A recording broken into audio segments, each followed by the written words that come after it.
Now so, no Nandekalo, no Christmas. No Biafra, no peace.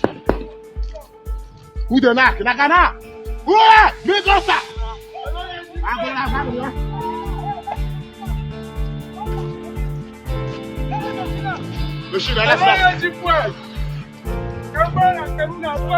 Hey, all the whole poster, damage all the whole poster. This government! It's our government. Damage the capital here. God go punish him. You know, go one thing working on a style.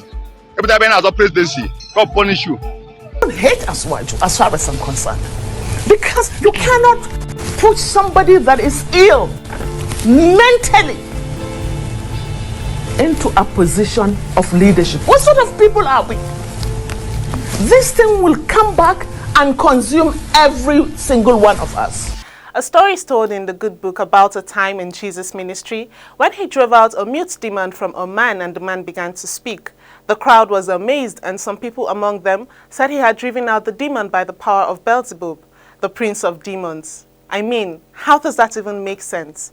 But Jesus, knowing their thoughts, said to them, any kingdom divided against itself will be ruined, and a house divided against itself will fall. Come to think of it, if he belongs to the kingdom of demons, why would he cast out his brother who is advancing their work? In Nigeria today, we have witnessed so many horrific attacks on innocent citizens in the name of freedom fighting. Brothers butchering brothers and making life miserable for their families. I'm talking about the indigenous people of Biafra and Eastern Security Network agitations. This is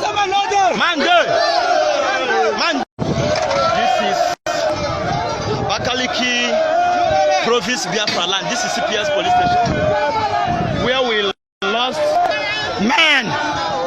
We lost our men. The last time we came here, I took them, they ran away. They ran away. That's the police van. They ran away.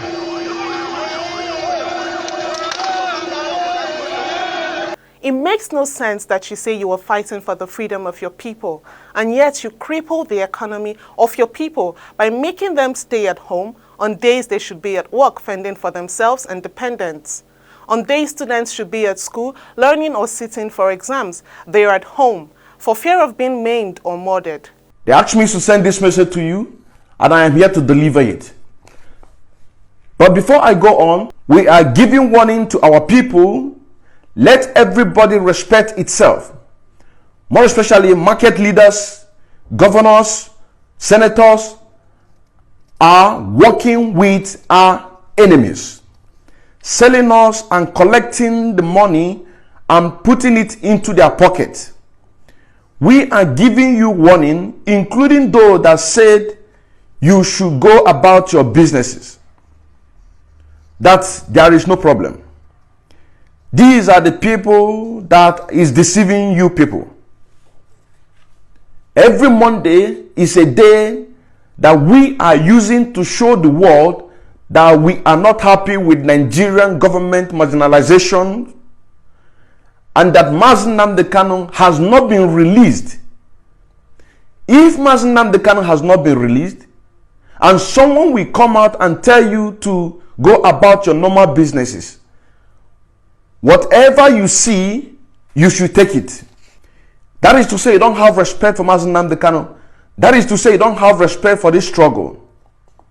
And that is why we are here to implement it so that you can be able to have sense. What will be the gain when your economy is crippled and your children can compete with their counterparts?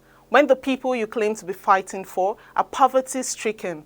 When everyone has been killed and the land desolate? They started shooting us, killing our brothers. Over 10 of them were lying dead there.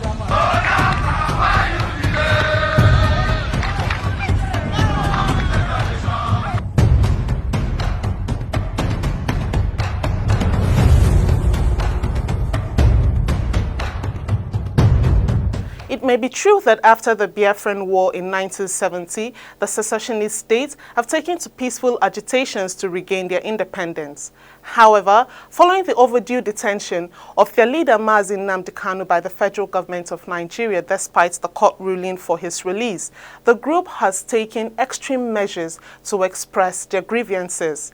This has further led to divisions within the southeastern government, with different factions for or against the sit-at-home and murderous exercises allegedly enforced by the IPOB or ESN.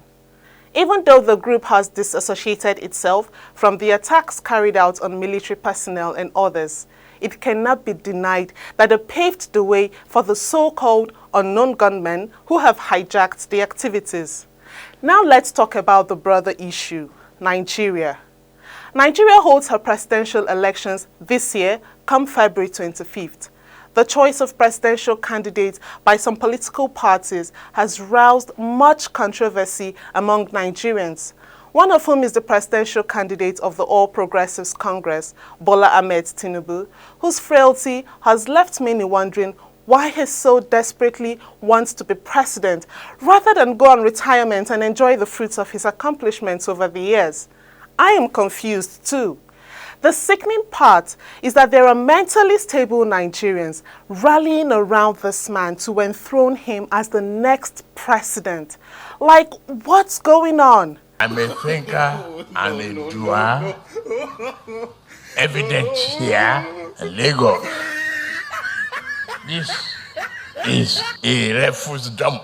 Recruit 50 million youths into the army and take away from their recruitment source. What they will eat? Cassava, agbado, corn, in the morning, yam in the afternoon. It's growing here. You create demand and consumption. What about the presidential candidate of the People's Democratic Party? He has been in and out of the news for corrupt and fraudulent practices. Even his former principal, Olusegun Obasanjo, came out to speak on his involvement in corrupt practices. Yet many Nigerians are willing to entrust the next 8 years to his administration. And for what? What is wrong with us as a people? Meanwhile, there are well-meaning individuals in the presidential race with the capacity to move the nation forward, but many still debate their ability to contend with the opposition. Some others have been skillfully relegated to the background by the media, our opinion mothers. How can Nigeria move forward when they are affiliated with recycled leaders who are clearly unstable, criminally inclined, and haven't made any sustainable impact during their previous years in authority? How can we conquer when many of us choose to remain puppets in the hands of this manipulative bourgeoisies? Or are we just afraid of trying something new, something unconventional? Would we rather just stick with the devil we think we know?